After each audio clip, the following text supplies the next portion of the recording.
നമസ്കാരം. പ്രകൃതി വിഭവങ്ങൾ ചൂഷണം ചെയ്യുകയും അതിലൂടെ പണക്കാരാവുകയും ചെയ്യുന്ന കുറേ ആൾക്കാരെ നമ്മൾ കണ്ടിട്ടുണ്ട്. നമ്മുടെ മലനിരകളൊക്കെ തന്നെ പാറ പൊട്ടിച്ച് അവ നിരപ്പാക്കി അതിലൂടെ പണം കൊയ്യുക. ധാതുക്കളുള്ള മണലുകൾ ഖനനം ചെയ്ത് അതിലൂടെ കോടികൾ ഉണ്ടാക്കുക. അതിൽ നിന്ന് കിട്ടുന്ന പല അസംസ്കൃത വസ്തുക്കളും രാജ്യസുരക്ഷയ്ക്ക് തന്നെ ഭീഷണിയാകുന്ന രീതിയിലുള്ള ആവശ്യങ്ങൾക്ക് വിനിയോഗിക്കുക. ഇതൊക്കെ നമ്മുടെ നാട്ടിൽ കഴിഞ്ഞ കുറേ കാലങ്ങളായി നടക്കുകയാണ്. ഈ നടക്കുന്നതിൻ്റെയൊക്കെ പിന്നിൽ നമ്മുടെ രാഷ്ട്രീയക്കാർക്ക്, ഭരണക്കാർക്ക് ശരിയായ പങ്കുണ്ട് എന്ന് പണ്ട് തൊട്ട് നമ്മൾ പറഞ്ഞുകൊണ്ടിരിക്കുകയാണ്. പക്ഷേ അത് അക്ഷരാർത്ഥത്തിൽ ശരിയാണ്, സത്യമാണെന്നുള്ള വിവരം ഇപ്പോൾ പുറത്തു വരുന്നു. നമുക്കറിയാം, കരിമണൽ ഖനനത്തിന് വേണ്ടി സംസ്ഥാന സർക്കാരിൻ്റെ ഒറ്റച്ചെങ്ങാതിയായി നിൽക്കുന്ന CMRൻ്റെ MD ശശിധരൻ കർത്തയെപ്പറ്റി. ശശിധരൻ കർത്ത തൻ്റെ ബിസിനസ്സിലൂടെ കോടികൾ ലാഭമുണ്ടാക്കുവാൻ വേണ്ടി പലർക്കും പണം കൊടുത്തിരുന്നു. ആ പണം കൊടുത്തവരുടെ എല്ലാം പേര് ഡയറിയിൽ ഷോർട്ട് ഫോമിൽ എഴുതി വച്ചിരുന്നു. OC എന്നും PV എന്നും അങ്ങനെ പല പേരുകളും എഴുതി വെച്ചു. എഴുതി വെക്കുക മാത്രവുമല്ല, അദ്ദേഹത്തിൻ്റെ മരുമകന് വരെ 13 കോടി രൂപ അദ്ദേഹം വഴിവിട്ട് കൊടുത്തു. എങ്ങനെ ഇത് കണ്ടുപിടിച്ചത്? ഇത് കണ്ടുപിടിച്ചത് IT ഡിപ്പാർട്ട്മെൻറ്റിൽ ഇവരൊരു എല്ലാ വർഷവും കണക്ക് കൊടുക്കുന്ന പോലെ കണക്ക് കൊടുത്തു. ആ കണക്ക് കൊടുത്ത സമയത്ത് ഒരു 130 കോടി രൂപയുടെ ദഹിക്കാത്ത കണക്കൂടി ഉൾപ്പെടുത്തി കൊടുത്തു. ആ ഉൾപ്പെടുത്തിയ കണക്കിനുള്ളിൽ നമ്മുടെ ബഹുമാന്യനായ മുഖ്യമന്ത്രിയുടെ മകളുടെ എക്സാലോജിക് എന്ന് പറയുന്ന സ്ഥാപനത്തിന് കുറച്ച് പൈസ കൊടുത്തു. ആ സ്ഥാപനത്തിൻ്റെ ഉടമയും നടത്തിപ്പുകാരിയുമായ വീണ വിജയന് കാര്യമായിരുന്ന, കാരണം ആ കമ്പനി ഇപ്പോൾ നിലവിലില്ല ഈ പ്രശ്നത്തിന് ശേഷം, അവർക്ക് 1,70 ലക്ഷം കൊടുത്തു. കൂടാതെ ഒരിക്കലും തിരിച്ചടയ്ക്കേണ്ടാത്ത വായ്പ എന്ന വാക്കിൻ്റെ അർത്ഥം തന്നെ തിരിച്ചടയ്ക്കുക എന്നുള്ളത്. തിരിച്ചടയ്ക്കേണ്ടാത്ത രീതിയിൽ അവർക്ക് 1 കോടി രൂപ വായ്പയും കൊടുത്തു. അങ്ങനെ 2,70 ലക്ഷം രൂപ അക്കൗണ്ടബിൾ മണിയായിട്ട് കൊടുത്തു എന്നൊക്കെ പറഞ്ഞിട്ടായിരുന്നു കണക്കൊപ്പിച്ചത്. അപ്പോൾ കർത്തായുടെ കണക്കപ്പിള്ളയും കർത്തായെയും ഉദ്യോഗസ്ഥന്മാരെയൊക്കെ അവർ വിളിച്ച് ചോദിച്ചത് എന്താ സംഭവിച്ചതെന്ന്. അങ്ങനെ കർത്ത കണക്കിൽ കള്ളം കാണിച്ചെന്ന് കണ്ടുപിടിച്ച് IT ഡിപ്പാർട്ട്മെൻറ്റ് അയാൾക്കെതിരെ നടപടിയായിട്ട് മുമ്പോട്ട് പോയപ്പോൾ അയാൾ ഇൻ്ററിം സെറ്റിൽമെൻറ്റ് ബോർഡിന് മുമ്പിൽ, അതായത് IT ഡിപ്പാർട്ട്മെൻറ്റ് അപ്പീൽ അതോറിറ്റിയുടെ മുമ്പിൽ പരാതി അയച്ചിരുന്നു.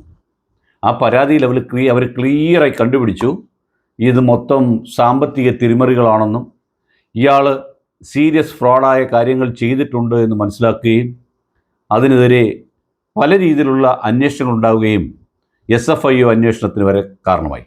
ഇത്തരത്തിൽ ഞാൻ ഓർക്കുന്നത്, ഒന്നാം പിണറായി സർക്കാരിൻ്റെ അവസാന സമയത്ത് നമ്മുടെ PT തോമസ് എന്ന് പറയുന്ന MLA നിയമസഭയിൽ വിരൽ ചൂണ്ടിക്കൊണ്ട് മിസ്റ്റർ പിണറായി, താങ്കളുടെ മകൾ തെറ്റായ രീതിയിൽ പണം സമ്പാദിക്കുന്നു എന്ന് പറഞ്ഞ് ഞാൻ ഓർക്കുന്നു. അന്നും അദ്ദേഹം പറഞ്ഞു എൻ്റെ കൈകൾ ശുദ്ധമാണ്. കാരണം കയ്യിലൊന്നും ഇല്ലായിരുന്നു, അഴുക്കൊക്കെ പിടിക്കാത്ത കൈയല്ലേ. കുന്താലി പിടിക്കുന്നവൻ്റെയും മണ്ണ് വാരുന്നവൻ്റെയും അല്ലെങ്കിൽ അങ്ങനെയുള്ള ജോലി ചെയ്യുന്നവൻ്റെ കയ്യിലല്ലേ മണ്ണ് വരത്തുള്ളൂ. ഇത് മണ്ണൊന്നും പറ്റാത്ത കൈയാണ്, എൻ്റെ കൈകൾ ശുദ്ധമാണെന്ന് പറഞ്ഞു. ഈ പ്രശ്നങ്ങൾ കത്തിജ്വലിച്ച് നിൽക്കുമ്പോൾ മാത്യു കുഴൽനാടൻ എന്ന് പറയുന്ന കേരളത്തിൻ്റെ ഒരു MLA നിയമസഭയിൽ ഇത് ഉന്നയിച്ചു. ഈ പ്രശ്നം കത്തിക്കയറി സംസാരിച്ചുകൊണ്ടിരിക്കുമ്പോൾ അയാളെ സഹായിക്കുവാൻ വേണ്ടി നിയമസഭയിൽ അദ്ദേഹത്തിൻ്റെ പാർട്ടിക്കാർ പോലും ഇല്ലായിരുന്നു. ദയനീയ അവസ്ഥ ഞാൻ നേരത്തെ ഒരു വീഡിയോയിൽ പറഞ്ഞിരുന്നു.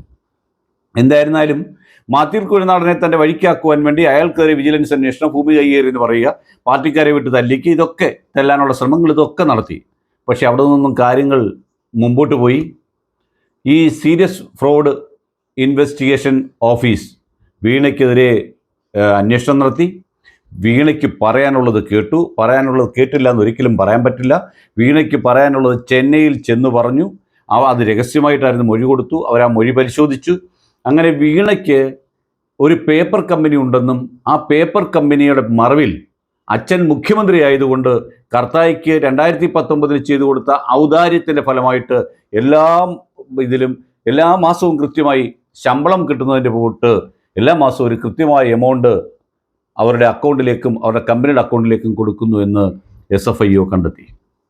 ആ SFIO കണ്ടെത്തിയതിൻ്റെ മറവിൽ SFIO ചാർജ് ഷീറ്റ് ഫയൽ ചെയ്തു. ആ ചാർജ് ഷീറ്റ് ഇന്ന് എറണാകുളം അഡീഷണൽ സെഷൻസ് കോടതി 7 കുറ്റപത്രം സ്വീകരിച്ചിരിക്കുകയാണ്.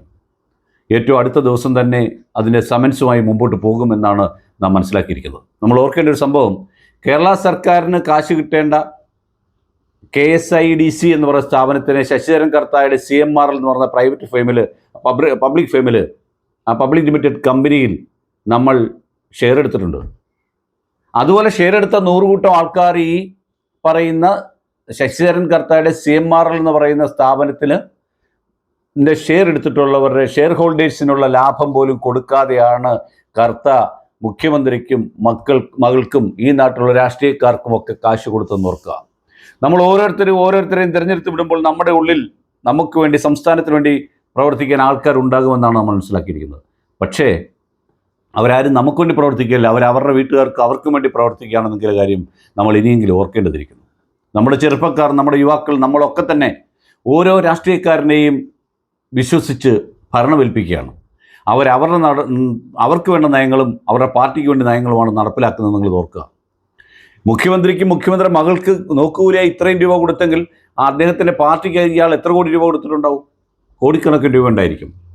ഇതിപ്പം ഈ കോർപ്പറേറ്റ് മന്ത്രാലയത്തിൻ്റെ അഴിമതികൾ അന്വേഷിക്കുന്ന ഒരു ഏജൻസി എന്ന നിലയിലാണ് SFIO ഈ കേസ് കൈകാര്യം ചെയ്തിരിക്കുന്നത്. അതുകൊണ്ടാണ് കഴിഞ്ഞ ഒരു 2 ആഴ്ച മുമ്പ് നമ്മുടെ മുഖ്യമന്ത്രി ഈ കേസുമായി ബന്ധപ്പെട്ട കാര്യങ്ങൾ അതിൻ്റെ തീവ്രതയിൽ നടന്നു വരുന്ന സമയത്ത് ഡൽഹിയിൽ പോവുകയും കോർപ്പറേറ്റ് മന്ത്രാലയത്തിൻ്റെ മന്ത്രിയായ നിർമ്മല സീതാരാമനെ കാണുകയും ചെയ്തു. പക്ഷേ അവർ ലണ്ടനിലും അമേരിക്കയിലും ഒക്കെ പഠിച്ച് തൻ്റെ ഔദ്യോഗിക ജീവിതം കഴിഞ്ഞതിന് ശേഷമാണ് കേന്ദ്ര ധനകാര്യ വകുപ്പ് മന്ത്രിയായി വന്നത്. അപ്പോൾ കാര്യങ്ങളുടെയൊക്കെ ഗൗരവം അവർക്കറിയാം. അവർക്ക് ആവശ്യമില്ലാതെ പണം ഉണ്ടാക്കേണ്ട കാര്യമില്ല, ആരെയും കൂസേണ്ട കാര്യമില്ലാത്തതിനാൽ അവരതിന് വഴങ്ങിയില്ല എന്ന് വേണം നമ്മളിപ്പോൾ കരുതേണ്ടത്. എന്തായാലും 10 വർഷം വരെ തടവ് ലഭിക്കാവുന്ന കുറ്റമാണ് വീണ വിജയൻ ചെയ്തിരിക്കുന്നത്. സെക്ഷൻ 447 അനുസരിച്ചാണ് അവരുടെ പേരിലുള്ള നടപടികൾ മുമ്പോട്ട് പോകുന്നത്. സമൻസ് ഉണ്ടാകും, വിചാരണ ഉണ്ടാകും.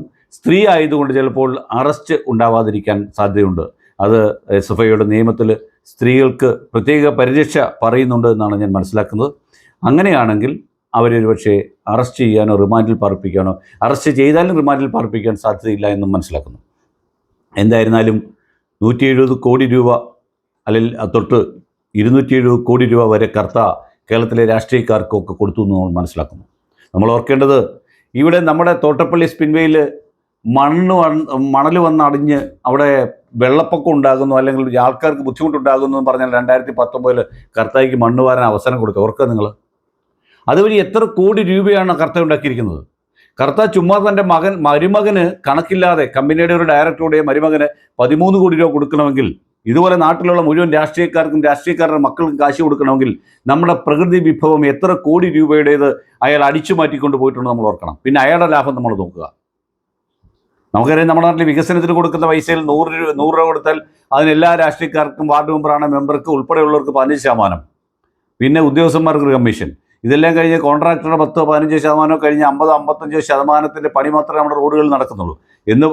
അത്രയും ചെറിയ കാര്യത്തിൽ പോലും നടക്കുമ്പോൾ കോടികളുടെ ലാഭം ഉണ്ടാക്കുന്ന ഈ കച്ചവടത്തിൽ കർത്ത ആർക്കൊക്കെ പൈസ കൊടുത്തിരിക്കുന്നു, എന്തൊക്കെ ചെയ്തിരിക്കുന്നു നമ്മൾ മനസ്സിലാക്കണം.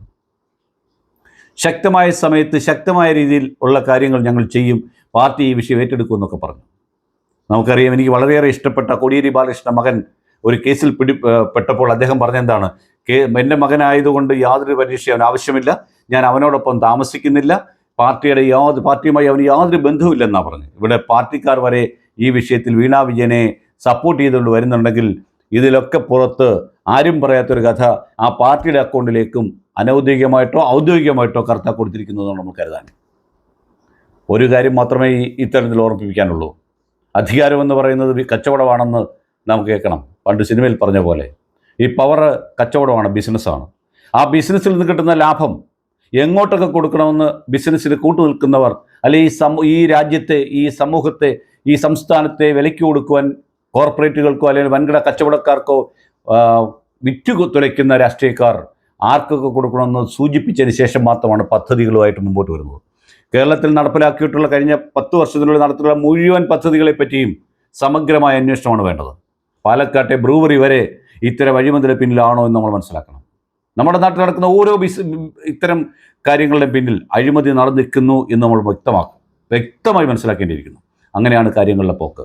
എന്തായാലും വീണ വിജയനുള്ള വിലങ്ങ്, വീണ വിജയന് വേണ്ടി അവളുടെ അച്ഛൻ, നമ്മുടെ മുഖ്യമന്ത്രി ലാവലിൻ കേസിൽ പ്രതി കൂടിയായ അദ്ദേഹം ഒരുക്കി കൊടുത്തിരിക്കുന്നു എന്ന് വേണം മനസ്സിലാക്കാൻ.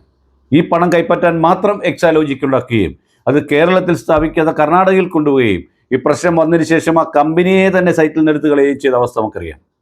അമേരിക്കൻ കമ്പനി ഉണ്ടെന്ന് പറയുന്നു. എന്നാലും ഈ നമ്മുടെ നാട്ടിലെ ഇപ്പോഴുള്ള ഇടതുപക്ഷത്തും മൂന്നാം പക്ഷത്തുമുള്ള രാഷ്ട്രീയക്കാരുടെ മക്കൾക്ക് ആർക്കൊക്കെ വിദേശത്ത് കമ്പനി ഉണ്ടെന്നുള്ള കാര്യം കൂടി അന്വേഷിക്കുവാൻ CBI ഏൽപ്പിക്കേണ്ടതാണ്. ഇന്റർപോളിൻ്റെ സഹായം മേടിച്ചാൽ പോലും അതിനകത്ത് യാതൊരു കുഴപ്പമില്ല എന്നാണ് ഇത്തരുണത്തിൽ പറയാനുള്ളത്.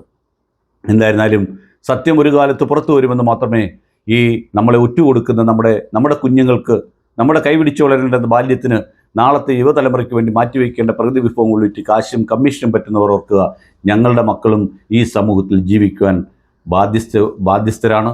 അവർക്ക് വേണ്ട വിഭവങ്ങൾ ഒരുക്കി കൊടുക്കാൻ വേണ്ടിയാണ് നിങ്ങളെ ഓരോരുത്തരെയും കസേരയിൽ കയറ്റിയിരിക്കുന്നത്. വീഡിയോ ഷെയർ ചെയ്യുക, സബ്സ്ക്രൈബ് ചെയ്യുക. നന്ദി, നമസ്കാരം.